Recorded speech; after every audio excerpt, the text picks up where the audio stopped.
మీ business మా ప్రచారం. To advertise on iNews YouTube channel సంప్రదించవలసిన నంబర్ 7842323399.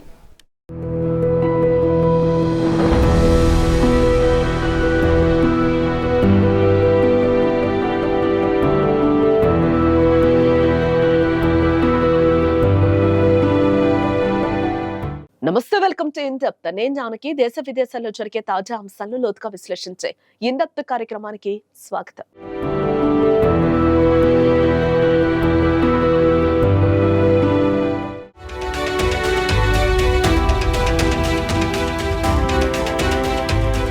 పిల్లల పాలిట హెల్ ఫోన్ గా మారిన సెల్ ఫోన్ అడిక్షన్ ఈ వారం రోజులుగా ప్రపంచం మొత్తంగా ట్రెండ్ అవుతుంది. మానవాడిని అమూలాగ్రం ఆక్రమించుకున్న స్మార్ట్ ఫోన్ అడిక్షన్, దాంతో పాటే సోషల్ మీడియా రేపుతున్న ఘాతకాలపై అన్ని దేశాల్లో చర్చనీయాంశంగా మారింది. చైనా, అమెరికా, భారత్, యూరప్ దేశాలన్నింటిలోనూ స్మార్ట్ ఫోన్ అడిక్షన్ ఇప్పటి ముప్పటిగా పెరిగిపోయింది. ఈ రోజుల్లో చాలా మంది తల్లిదండ్రులు ఎదుర్కొంటున్న అతిపెద్ద సమస్య పిల్లలు ఫోన్ కి అడిక్ట్ అవ్వటం. పిల్లలకు ఉన్న ఈ అలవాటుని మాన్పించలేక తల్లిదండ్రులు సతమతమవుతున్నారు. అసలు పిల్లలు సెల్ ఫోన్ కి అడిక్ట్ అవ్వడానికి ముఖ్య కారణం ఒక రకంగా తల్లిదండ్రులే అని చెప్పొచ్చు. వాళ్ళు పసిపిల్లలుగా ఉన్నప్పుడే అన్నం తినడం కోసమో, లేదంటే పెద్దవాళ్ళు పనులు చేసుకుంటుంటే డిస్టర్బ్ చేయకూడదనో నెలల పిల్లలకు కూడా ఫోన్లు ఇచ్చేయడం చేశారు. చిన్న వయసులోనే మనకి తెలియకుండా వారిని ఫోన్లకు అడిక్ట్ అయ్యేలా చేసేసాం.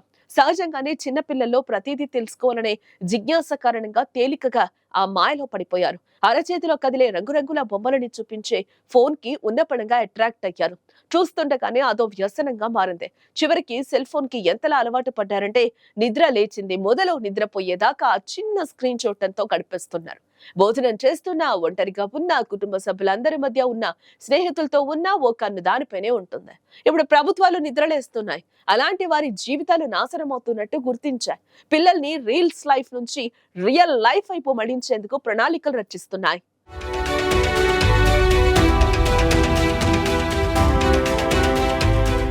మీకు తెలుసా, డ్రీమ్ కంట్రీగా అవకాశాల నగరాలుండే దేశంగా చెప్పుకునే అగ్రరాజ్యం అమెరికాలో ఈ రెవల్యూషన్ కాస్త ఆలస్యంగా మొదలైంది. ఉదాహరణకు న్యూయార్క్ నగరంలో జీవించడం ప్రమాదకరంగా మారటం వెనుక సోషల్ మీడియా ఉందని గుర్తించారు. న్యూయార్క్ నుంచి తెలియని వారు ఉండరు. కానీ ఇప్పుడు న్యూయార్క్ అత్యంత ప్రమాదకర నగరంగా తయారైందని సాక్షాత్తు అక్కడ మేయరే చెప్తున్నారు. న్యూయార్క్ నగర మేయర్ ఎరిక్ ఆడమ్స్ అధికారికంగా తన సోషల్ మీడియా అకౌంట్ లో ఈ విషయాన్ని పోస్ట్ చేశారు. సోషల్ మీడియాని పర్యావరణాన్ని పాడు చేసే విషపూరితంగా పబ్లిక్ హెల్త్ హాజర్డ్ గా ప్రకటిస్తూ పొగాకు, తుపాకుల కేటగిరీలో చేర్చారు. ఈ షాకింగ్ వార్త ఇప్పుడు ప్రపంచ వ్యాప్తంగా చర్చకు దారితీస్తుంది. గతంలో న్యూయార్క్ లో జీవించడంపై ప్రపంచ వ్యాప్త యువత ఉబెళ్లూరటం మనం చూసాం. కానీ అక్కడ ఇప్పుడు భద్రత పూర్తిగా లోపించిందని అధికారులే చెప్తున్నారు. యువతలో విచ్చలవిడితనం, ఫ్రస్ట్రేషన్ విపరీతంగా పెరిగిపోయింది. కోపాన్ని అణుచుకోలేని యువకులు నేరుగా జోబులోంచి పిస్టల్ తీసి కాల్చేస్తున్నారు. ఈ నగరం ఇలా తయారు కావడానికి ముఖ్య కారణం సోషల్ మీడియా అనే అంటున్నారు New York mayor. Tick talk, YouTube, Facebook ల కారణంగానే యువత చెడు మార్గాల వైపు పయనిస్తున్నారని ఆడమ్స్ విమర్శించారు. పిల్లల్లో మానసిక ఆరోగ్య సమస్యలకు ఈ 3 ప్లాట్ఫామ్స్ కారణమని అంటున్నారు. సోషల్ మీడియాను రోజులో ఎక్కువసేపు వినియోగిస్తూ ఉండటంతో పిల్లల్లో డిప్రెషన్ స్థాయిలు దశాబ్దంలోనే గరిష్ట స్థాయిని తాకినట్టు పలు అధ్యయనాల్లో తేలింది. సోషల్ మీడియా వాడకంపై తల్లిదండ్రులు తప్పనిసరిగా పిల్లలకు పరిమితి విధించాలని ఆడమ్స్ మార్గదర్శకాల్లో సూచించారు. టీనేజర్లు ఆన్లైన్ లో ఉన్నప్పుడు నోటిఫికేషన్లను ఆపేస్తూ మానసిక ప్రవర్తనను గమనిస్తూ ఉండాలని అన్నారు.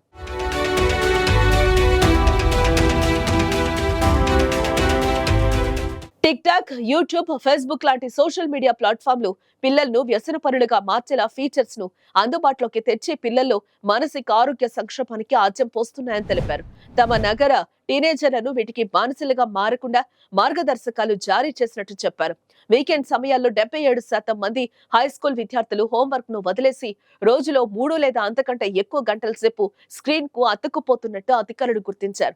సోషల్ మీడియా విపరీత వినియోగం ప్రజారోగ్యంపై దుష్ప్రభావం చూపుతున్నదని న్యూయార్క్ నగర department of health and mental hygiene తెలిసింది. పిల్లల మానసిక ఆరోగ్యంపై సోషల్ మీడియా ప్లాట్ఫామ్స్ తీవ్ర ప్రభావం చూపిస్తున్నాయి. యువతరంపై సోషల్ మీడియా ప్రమాదాన్ని గుర్తించిన మొదటి ప్రధాన అమెరికన్ నగరంగా న్యూయార్క్ నిలిచింది.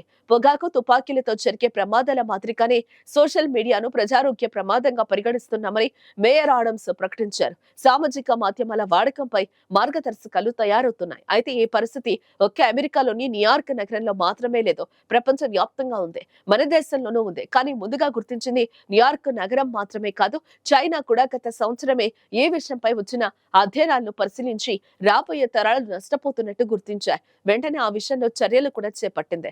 చైనాలో పిల్లలకు మొబైల్ ఫోన్ జాడ్యం తగ్గించేందుకు రకరకాలుగా చర్యలు తీసుకోవటం మొదలుపెట్టింది.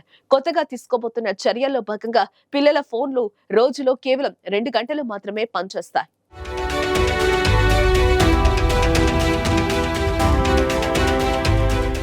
రాత్రిపూట వారికి కేటాయించిన ఫోన్లలో ఇంటర్నెట్ అస్సలు రాదు. ఎన్ని ట్రిక్కులు చేసినా నో యూజ్. చైనాలో కొన్ని వందల సోషల్ మీడియా యాప్లున్నాయి. ఎన్నో రకాల గేమ్ యాప్లు కూడా అందుబాటులోనే ఉన్నాయి. అయితే ఆన్లైన్ గేమ్స్ ఆడుకునే విషయంలో ఇప్పటికే ఆంక్షలున్నాయి. చిన్నారులు పగటిపూట ఆన్లైన్ గేమ్స్ ఆడుకునే సమయాన్ని 90 నిమిషాలకే పరిమితం చేస్తూ 2019లోనే ఆంక్షలు విధించింది. శుక్ర, శని, ఆదివారాలతో పాటు సెలవు రోజుల్లో ఈ సమయాన్ని గంటకే పరిమితం చేస్తూ 2021లో నిబంధనలను మరింత కఠినతరం చేస్తుంది. తాజాగా ఇప్పుడు చిన్నారులకు స్మార్ట్ ఫోన్ వాడకంపై మరిన్ని సరికొత్త నిబంధనలను అమల్లోకి తేనుంది. మైనర్లు స్మార్ట్ ఫోన్ ఉపయోగించే సమయాన్ని రోజుకు గరిష్టంగా 2 గంటలకు పరిమితం చేస్తూ జిన్పింగ్ సర్కార్ ఆంక్షలను తీసుకొచ్చింది. మైనర్ మోడ్ అమల్లోకి వస్తే 8 ఏళ్లలోపు చిన్నారులకు 40 నిమిషాలు మాత్రమే ఫోన్ పనిచేస్తుంది.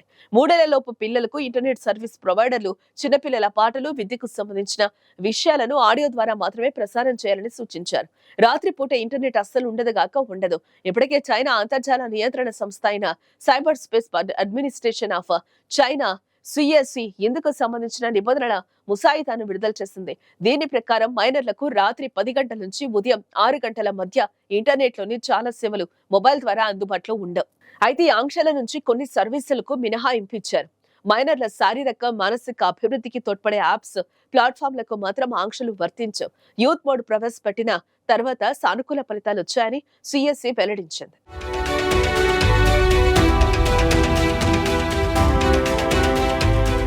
మన అంశం సంబంధించిన బ్రేక్ తీసుకుందాం. Stay tuned.